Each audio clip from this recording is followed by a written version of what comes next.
Amigos, ¿qué tal? Hoy es 25 del 04 del 17. Con ustedes Florentino Corrales, director de temas políticos. Hugo Aguilar dice que anda sin plata, pero su pareja construye casa de 4.000 millones de pesos. El lote de la vivienda queda en Ruitoque, condominio, un lujoso sector de Bucaramanga en el conjunto residencial La Montaña. El área de construcción es exactamente de 1.084 metros cuadrados, según una licencia de construcción revelada por la periodista Leslie Cali en Twitter. Solo el lote tiene un costo de 1.600 millones de pesos, de acuerdo con un agente de bienes raíces consultado por la W Radio. La emisora habló con un constructor de la zona y con base en lo que dijo esa fuente concluyó que la casa podría costar hasta 4.500 millones de pesos. En efecto, como se puede ver en la licencia de construcción, será una casa bastante ostentosa, pues incluso tendrá una cava de vinos. El predio está a nombre de Mónica María Barrera Carreño. Barrera Carreño terminó la sociedad conyugal que tenía con el exgobernador Hugo Aguilar, informó Daniel Coronel el pasado 1 de abril. Comillas, teóricamente ella vive de su sueldo de un poco más de 10 millones de pesos como miembro de la unidad legislativa de la representante María Eugenia Triana, casualmente compañera de fórmula del senador Mauricio Aguilar, el hijo del coronel, cierra comillas, añadió el periodista. A nombre de Barrera Carreño, explicó Coronel, figuran 5 propiedades que suman 10.000 millones de pesos. En esa lista estará la futura casa de Huitoque. De otro lado, pese a que supuestamente Aguilar ya no es pareja de ella, los dos aparecen en fotos de redes sociales publicadas por el coronel retirado. Así lo muestra una imagen publicada por la periodista Diana Saray Giraldo, subdirectora de Vanguardia Liberal. En temas políticos, presentamos el informe del director. La política debe ser depurada. Sin pretender sentar cátedra, es lo que pienso acerca de la actividad política en Colombia, donde todos los días unos son de cal y otros de arena, mirando las circunstancias, todas sin excepción, acerca de lo que sucede en esta, que sigue siendo motivo de preocupación generalizada por ser la madre de todos los vicios, empezando por la perversa y tenebrosa corrupción. Sí, si se le pretende prestar flaco servicio a la patria, hay que empezar a diseñar estrategias contundentes que intenten poner fin a lo que ocurre en cualquiera de los partidos, movimientos, grupos, grupúsculos y otros derivados que actúan a sus anchas, con pleno dominio de sus actos y a la espera de la cosecha que siempre esperan sea abundante. Son tantos los pecados atribuidos a su desempeño que ya nadie se asombra o tiene una crítica directa por ser del conocimiento generalizado que entre políticos no se pisan las mangueras. Ahora, por ejemplo, el Consejo Nacional Electoral acaba de imponer una sanción sin antecedentes al Partido Verde por inscribir candidatos inhabilitados a corporaciones públicas en los comicios de 2015. Y de la misma manera, debiera sancionar a aquellos que inscribieron candidatos investigados o condenados, ganadores de gobernaciones y alcaldías.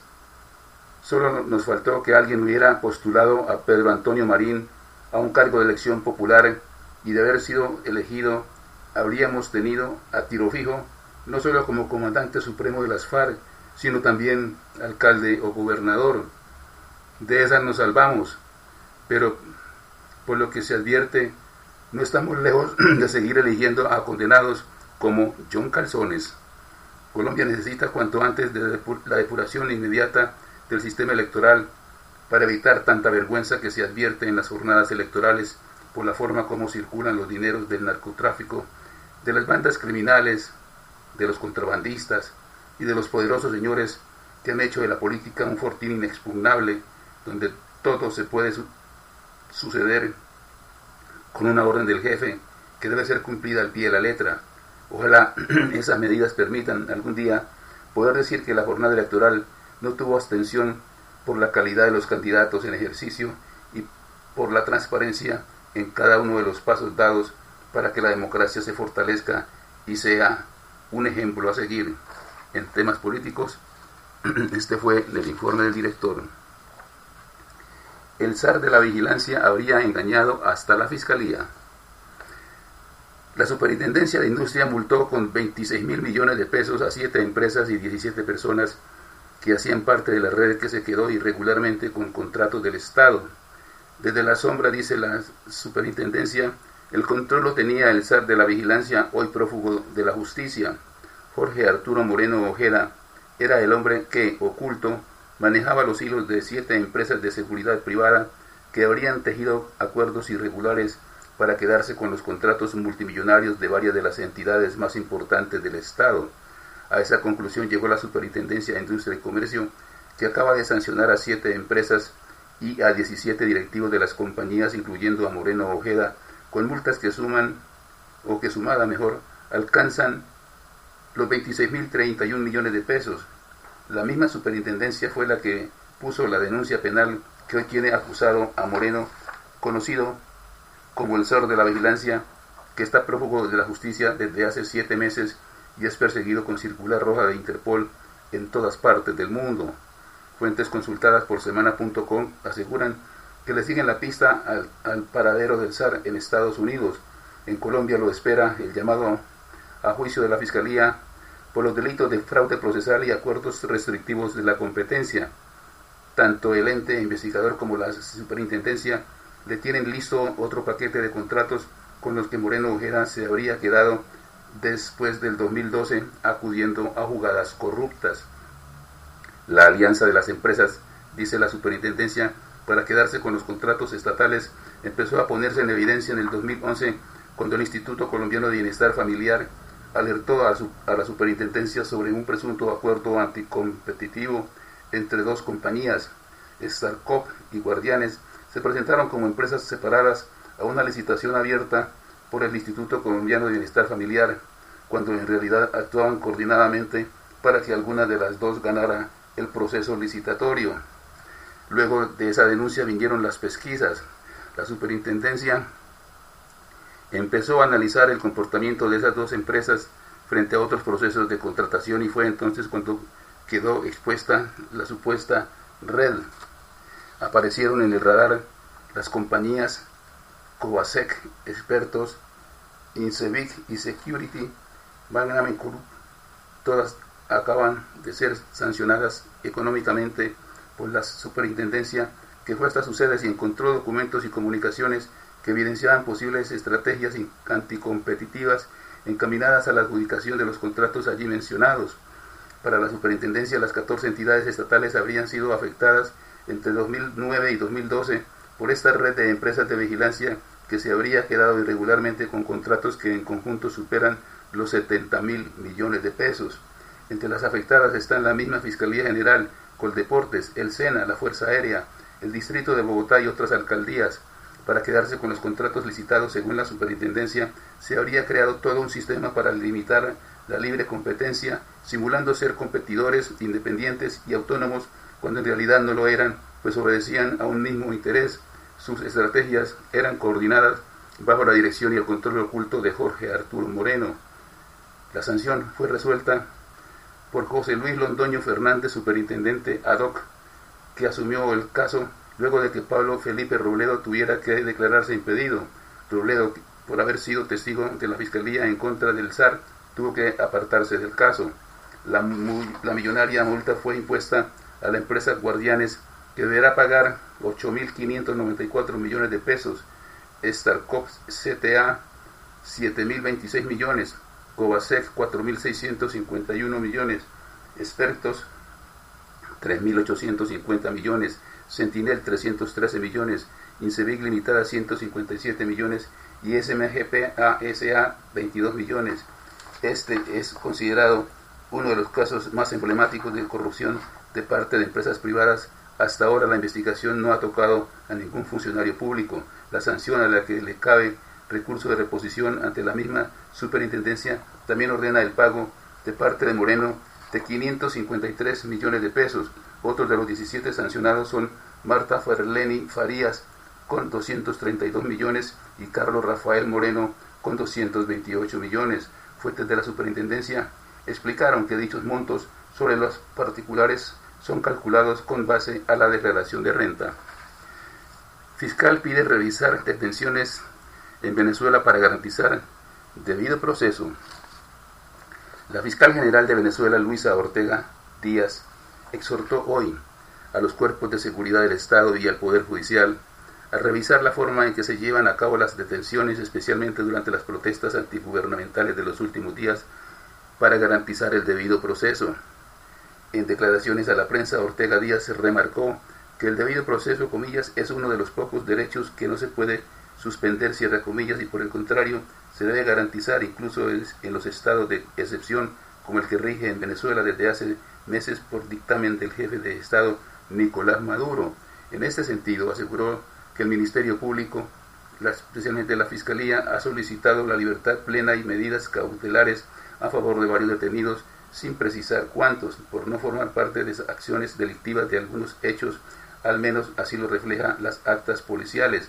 Asimismo, remarcó que el organismo ha velado por la integridad de las personas que han sido aprehendidas y en aquellos casos que se ha requerido la intervención de un médico, nuestros propios forenses han estado presentes realizando las experticias.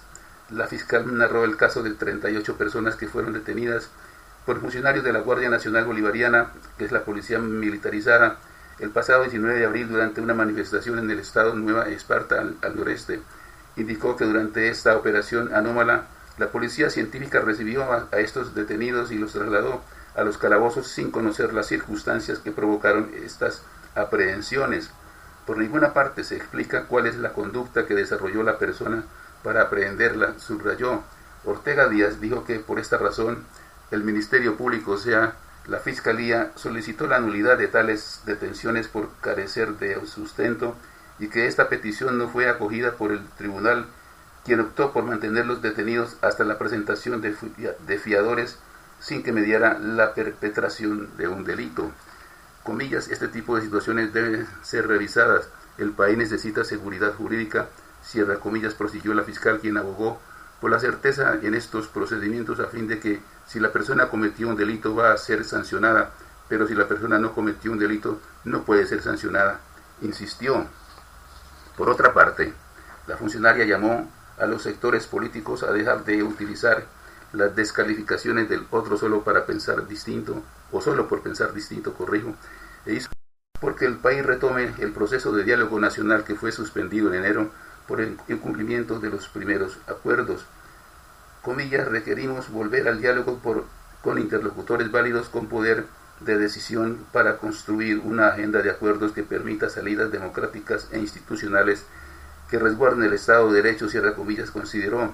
Por otra parte, la semana pasada, el vicepresidente venezolano Tarek El Aissami hizo un exhorto en nombre del Ejecutivo al Poder Judicial y a la Fiscalía a que, con base en videos presentados por el gobierno en el que señalan a opositores por la violencia en las protestas, cese la violencia porque solamente la justicia puede conducirnos a la paz y a la victoria. Y ante esto, Ortega Díaz señaló hoy que la Fiscalía no es un órgano de seguridad ciudadana, sino el titular de la acción penal y que el orden público corresponde a otros organismos. Las declaraciones de la fiscal general son las primeras en persona que realiza desde el pasado 31 de marzo, afirmara que a su juicio se había roto el hilo constitucional en el país por dos sentencias del Supremo que luego fueron aclaradas y parcialmente suprimidas. Estos dictámenes de la Alta Corte han sido vistos por la oposición como un golpe de Estado, lo que ha motivado decenas de protestas en todo el país que, según el balance presentado hoy por la fiscal, se han saldado con 26 muertos, 437 lesionados y 1.289 arrestos. Atención, oposición reta con nueva marcha a Maduro tras 26 muertes en un mes. La oposición venezolana alista una nueva marcha para este miércoles hacia el centro de Caracas, otro desafío que para el presidente Nicolás Maduro, al que presiona por elecciones generales con una ola de protestas que en este mes deja 26 muertos. La Fiscalía confirmó que un joven de 23 años murió en la madrugada del martes en una manifestación en el estado Lara, al noroeste, luego de un plantón el lunes de miles de opositores en importantes vías del país que derivó en violencia y causó 3 fallecidos. Las movilizaciones que realiza la oposición han degenerado muchas veces en choques entre policías y manifestantes radicales, disturbios y hasta saqueos que han dejado además de los muertos, cientos de heridos y detenidos. Comillas, estas acciones de resistencia que ponen contra la pared al dictador tienen costos muy graves, muertos y presos, cierra comillas, dijo el diputado Freddy Guevara, vicepresidente del Parlamento de mayoría opositora, al llamar a la marcha del miércoles, sin querer revelar dónde. La oposición pretende marchar hacia la Defensoría del Pueblo, el Consejo Nacional Electoral o el Tribunal Supremo de Justicia, a los que acusa de servir al chavismo. Vamos avanzando, no nos rindamos. Si logramos mantener esta presión, vamos a lograr el cambio. El miércoles volvemos a la calle, subrayó Guevara. Pero hasta ahora las manifestaciones hacia el centro de Caracas, bastión del chavismo y donde están los poderes públicos, han sido bloqueadas por las fuerzas de seguridad que las dispersan con bombas lacrimógenas, chorros de agua y balas de goma. Para el analista Luis Vicente León, Venezuela está frente a dos escenarios: que la presión opositora continúe creciendo y el gobierno reprima, aún pese al repudio y sanciones internacionales, o que ésta llegue al máximo nivel y logre fracturar internamente al chavismo y al sector militar. Esto es una marcha sin retorno hasta que logremos que los venezolanos decidan cómo salir de la crisis, cierra comillas, manifestó Borges. 7 de cada 10 venezolanos reprueba la gestión de Maduro, cuyo mandato concluye en enero de 2019, hastiados de la escasez de alimentos y medicinas y una inflación que, según el Fondo Monetario Internacional, llegará al 720,5% de este año, la más alta del mundo. Según la consultora Eurasia Group, las manifestaciones muestran que la oposición está más unida en torno a la estrategia de calle y se muestra revigorizada, cierra comillas, en momentos en que el apoyo de la comunidad internacional no parece retroceder. Analistas estiman que para bajar la presión el Poder Electoral podría convocar pronto a elecciones de gobernadores que debieron haberse realizado en diciembre de 2016 y fueron pospuestas, así como las de alcaldes pautadas para este año. Comillas, las divisiones dentro del chavismo probablemente se profundizarán en los próximos meses, sobre todo de cara a las elecciones regionales y presidenciales. Las presiones de la manifestación en la calle y de la comunidad internacional tienen el potencial de ensanchar, sino abrir completamente las fisuras que tienen, cierra comillas, agregó Eurasia. Maduro dice estar ansioso por ir a esas elecciones regionales para derrotar a la oposición, pero esta reclama un adelanto de las presidenciales previstas para diciembre de 2018. Este martes, el Parlamento Unido Poder que controla la oposición discutirá sobre el proceso de remoción de los magistrados del Tribunal Supremo de Justicia, al que acusan de haber dado un golpe de Estado cuando a fines de marzo decidió adjudicarse sus funciones. El fiscal general o la fiscal general Luisa Ortega, vinculada al chavismo, sorpresivamente calificó esa sentencia como una ruptura del orden constitucional, pero desde entonces no se ha pronunciado, por lo que una convocatoria a la prensa para este martes ha generado gran expectativa. Aunque el Tribunal Supremo de Justicia dio marcha atrás a esa decisión tras la declaración de la fiscal y la presión internacional, la oposición inició el 1 de abril una ola de protestas para exigir elecciones generales y respeto a la autonomía del Parlamento. La oposición acusa al gobierno de represión y el gobierno a sus adversarios de hacer actos de terrorismo para dar un golpe de Estado y propiciar una intervención extranjera.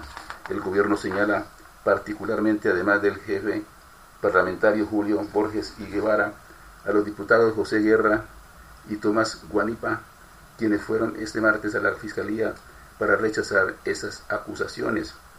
Comillas, ¿cuántos muertos más necesitan los extremistas de la oposición para abandonar la violencia como forma de hacer política? Cierra comillas, expresó el general Vladimir Padrino, jefe de la Fuerza Armada, aliado clave al que Maduro ha dado gran poder económico y político. Encuentran la caleta de armas más grande de la historia del Clan del Golfo.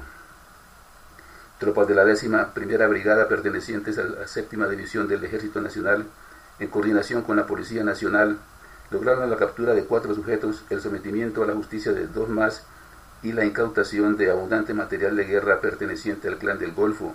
El desarrollo de la operación militar se llevó a cabo en el corregimiento Cadillo del municipio de Tierra Alta.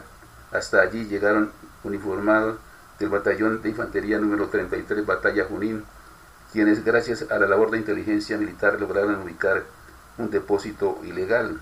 Se logró incautar 2 ametralladoras M60, una subametralladora calibre 9 milímetros, 14 fusiles de diferentes calibres, 4 escopetas, una carabina, un lanzagranadas MGL, 3 morteros tipo comando calibre 60 milímetros, una lanzacohetes tipo bastón chino, 6 lanzagranadas de 40 milímetros tipo Trufly, 11 cañones y cajones de mecanismos para fusil AK-47, 5 cañones y cajones de mecanismos para fusil FAL, un cañón y cajón para fusil americano, 4 cuerpos para pistola 9 milímetros, 6 cañones para ametralladora PKM, un cañón para ametralladora tipo comando, 91 proveedores para fusil, 6 granadas calibre 60 milímetros, 2 granadas para lanzacohete y 34.161 municiones de diferentes calibres.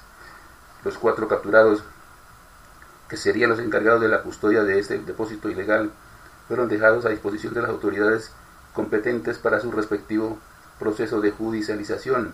Sobre la zona continúan las operaciones militares con el objetivo de localizar más armamento e integrantes de dicha organización criminal. Atención, noticia de última hora. OEA evaluará el miércoles posible convocatoria de cancilleres. La Organización de Estados Americanos se reunirá el miércoles de manera extraordinaria para discutir una posible cita de cancilleres del continente centrada en la crisis en Venezuela, donde las protestas antigubernamentales dejan este mes 26 muertos, informó el ente. La sesión del Consejo Permanente de la OEA, prevista para las 16 horas locales, 20 Greenwich Meridian Time, evaluará un proyecto de resolución presentado por los 16 países que, considerando la creciente preocupación continental sobre la situación venezolana, impulsa elevar el debate al nivel ministerial. La petición fue presentada por Argentina, Barbados, Brasil, Canadá, Chile, Colombia, Costa Rica, Estados Unidos, Honduras, Jamaica, Guatemala, México, Panamá, Paraguay, Perú y Uruguay, que le atribuyen carácter urgente y de interés común a la situación en Venezuela.